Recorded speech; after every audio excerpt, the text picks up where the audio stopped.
Hi everybody, welcome back to another lesson in my level 3 beginner piano course.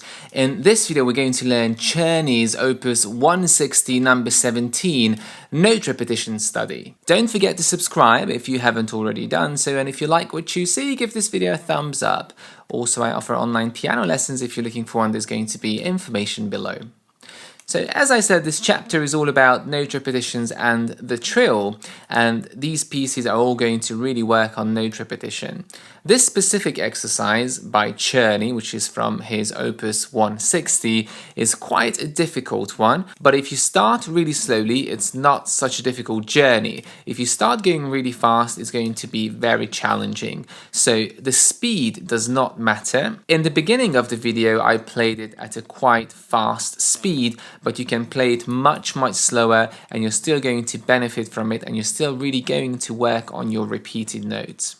So the piece has two sections. I labeled it A section and B section. A section is a little bit easier because it gives the hand a break between the note repetitions.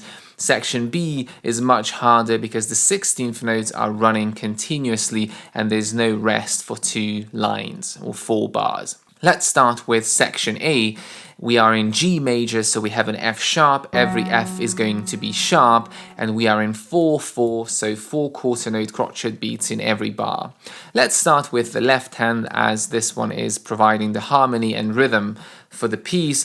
We have some very simple chords, but the pattern is a little bit tricky since we need to hold down those half notes or minims. They need to be sustained for 2 beats. So starting in this G major position, number 4 on the G, 2 on the B, and 1 on the D. The first chord is a G major chord, and then we move to a D7 chord, F sharp, A, D, 1, 3, 5. Then back to G, back to A, G, and then a standard D major chord, D, F sharp, A, and moving down to C, F sharp, A D7 chord. Play first the chords in a blocked format so you really know where the hand needs to go and what the shapes are, and then now we can add in the pattern.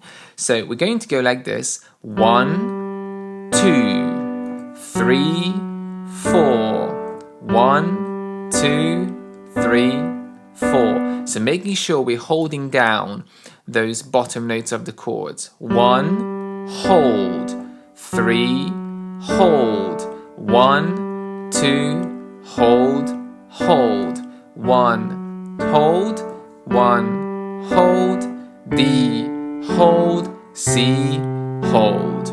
And that's the left hand, so really watching to hold on to those bottom notes.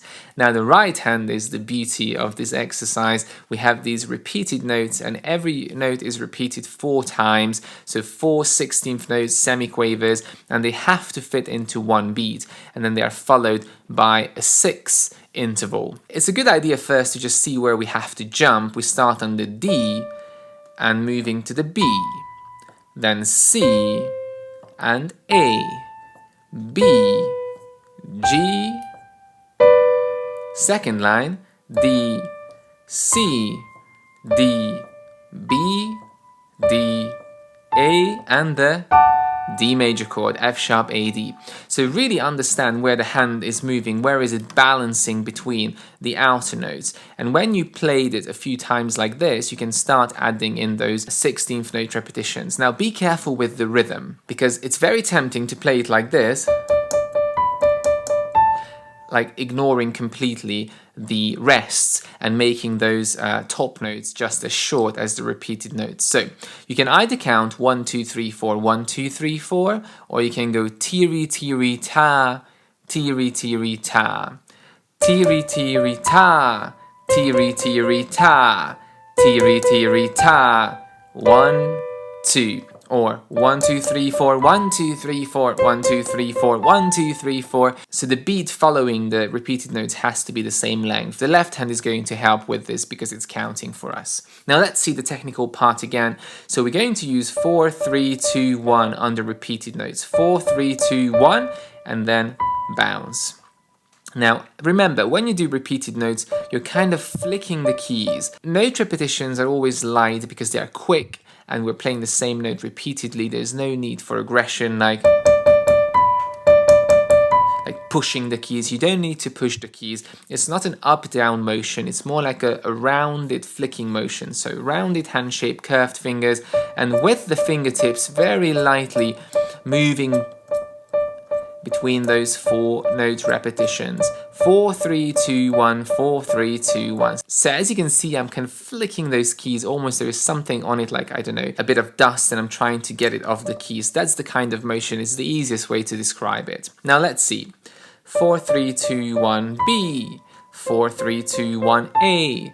4, 3, 2, 1, G. And an accent. 4, 3, 2, 1, C. 4, 3, 2, 1, B. 4, 3, 2, 1, A, and accent. So that's the first section. Go very, very slowly in the beginning to make sure those repeated notes are even. If it sounds like this,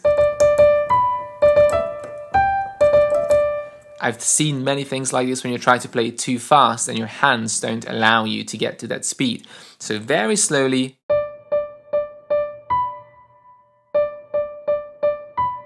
Let's add it together slowly. 1, 2, 3, 4, hold. 1, 2, 3, 4, hold. 1, 2, 3, 4, hold. Accent. And see, my G is still staying down. Second line, F sharp, C, B, and now jumping down, and that's the first section. Now let's move on to the second section, the B section. The chords are going to stay down here. B, 1, 2, 3, 4. So B, D, G. 1, 2, 3, 4. A minor, C, E, A. 1, 2, 3, hold. And then D, G, B, D, A, C, and 1, 2, 3. With a rest in between. Right hand is going to go on a little race here, so we're going to use the same 4, 3, 2, 1 on these repeated notes, and watch out for the octave higher sign. So the 4th beat of bar 5 is actually higher than bar 3, so we need to jump an octave, starting on the D. 4, 3, 2, 1, G, 3, 2, 1, B, 3, 2, 1, D, 3, 2, 1, and then 2, 4, 2, 3, 4, 3, 2, 1, 2, 3, 4, 3, 2, 1, 2, 3. And the last line, 1, 4, 3, 2, 1, 4, 3, 2, 1, 4, 3, 2, 1, 4, 3, 2. And now we have a little arpeggio, 3, 1, 2, 1, 2, 3, 5, 3, 2. So the last arpeggio needs a little bit of arm movement, following the melody with the wrist, going in a lateral motion. And when we have this in bar 6, you need to change finger 2, 4, 2, 3, and then 2, 3, 4, 3, natural. And we go back to a repeated pattern, but here it's going to be 3 repetitions. So 1, 4, 3, 2, 1, 4, 3, 2, 1, 4, 3, 2, 1, 4, 3, 2. This one is particularly hard repeating on a black note because it's thinner. And then hands together, slowly. Holding down the B.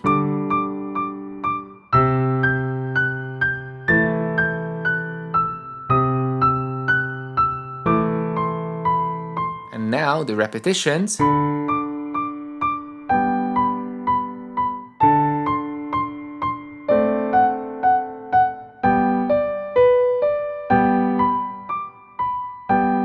And lifting up these quavers or eighth notes in between the rests. And that's the second section. Now this bar 5 and 6 could really benefit from a little bit of crescendo as we go up on that repeated note scale.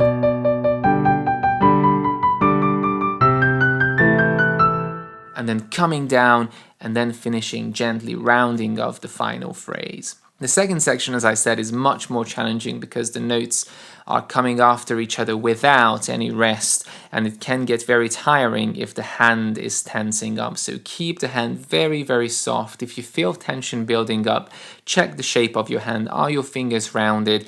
Are you doing a rounded motions? Are you not keeping your hand too stiff when you're doing these note repetitions? And the left hand should really count the rhythm, but making sure we're holding down those bottom notes. Balance wise, as always, right hand has the melody here, so it's going to be louder than the left hand chords. Keep those left hand chords nice and gentle in the background and bring out the right hand melody.